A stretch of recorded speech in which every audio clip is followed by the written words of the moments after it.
Shalom. Salam sejahtera bagi kita semua, saudara sekalian yang dikasihi oleh Tuhan. Pada saat ini, marilah kita datang kepada Tuhan senantiasa untuk menyerahkan hidup kita kepada Tuhan. Dan kita senantiasa juga mengucap syukur kepada Tuhan karena Dia yang telah menyertai kita, memberkati kita, dan memberikan yang terbaik kepada saudara dan saya. Saat ini saudara sekalian, kita akan merenungkan kebenaran firman Tuhan dengan pokok bahasan berdoa dengan tidak jemu-jemu. Firman Tuhan yang terdapat di dalam kitab Lukas pasal yang ke-18 ayat yang pertama berkata kepada kita, Yesus mengatakan suatu perumpamaan kepada mereka untuk menegaskan bahwa mereka harus selalu berdoa dengan tidak jemu-jemu.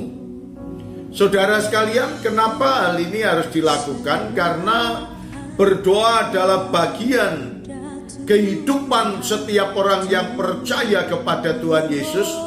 Dan berdoa adalah bagian daripada kehidupan kita secara rohani. Maka pada kesempatan ini saudara sekalian yang dikasihi oleh Tuhan, bahwa Tuhan yang baik memberikan yang terbaik kepada semua anak-anaknya, memberikan yang terindah dalam kehidupan semua anak-anaknya. Dan ketika saudara berdoa, maka saudara dan saya akan menikmati buahnya. Apa yang Tuhan katakan kepada kita, memberikan contoh yang baik kepada saudara dan saya. Ada seorang hakim yang menangani permasalahan dari seorang janda. Dalam kitab Lukas pasal yang ke-18 ayat yang kedua dan ketiga berkata kepada kita, dalam sebuah kota ada seorang hakim yang tidak takut akan Allah dan tidak menghormati seorang pun. Dan di kota itu ada seorang janda yang selalu datang kepada hakim itu dan berkata, belalah hakku terhadap lawanku. Beberapa waktu lamanya hakim itu menolak, tetapi kemudian ia berkata dalam hatinya, walaupun aku tidak takut akan Allah dan tidak menghormati seorang pun, namun karena janda ini menyusahkan aku, baiklah aku membenarkan dia, supaya jangan terus saja ia datang dan akhirnya menyerang aku.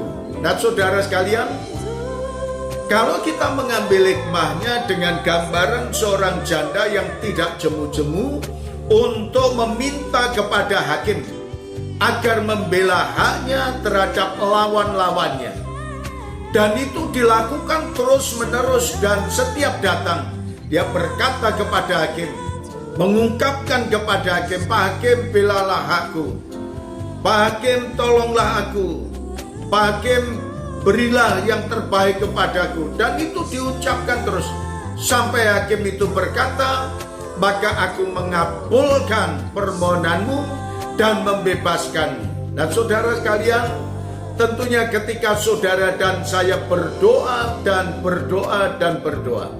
tidak jemu-jemu memohon kepada Tuhan dan meminta kepada Tuhan, menaikkan syukur di hadapan Tuhan, menaikkan pujian di hadapan Allah, menaikkan permohonan di hadapan Tuhan, bersyafaat bagi orang lain dan mengakui segala pelanggaran kita.